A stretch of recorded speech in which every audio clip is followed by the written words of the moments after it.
yaje akwambia man, yaje ananiambia nini? Alafu anakuinuanga hivi kila saa, uza akuvunja. Most of time, most people who are bullies are chicken-iotic. Do you know why? They always have a negative mental attitude towards themselves. You are not a chicken. There is another type of attitude that I'm closing now.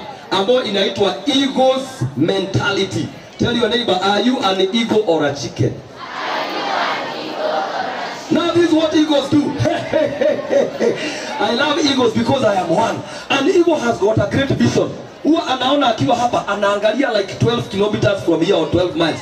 Na anaona panya ikipita. Those are people with a vision. Those people, when they go home, they look at their house and they say, hey, I may have come from Karagita, but I want to speak to my Karagita. I will put hard work and labor and I will fly like an eagle. Another quality of an eagle, they don't have bones. They don't have bone marrow. They don't keep grudges. Nani yako hapa na anakanga na grudge siku tatu ile? Uko na grudge mpaka ya grade 5. Inua mkono nikuombe. Yeyote anayekanga grudge. Kuna beste mmoja ambaye tulisoma kwa news. Alienda akaanza kutembea all the way from Mombasa. Was it Mombasa? Vika. Alikuwa na girlfriend. So walikuwa zile wameingiana wanapendana. Akasomesha msichana, akamaliza kampa.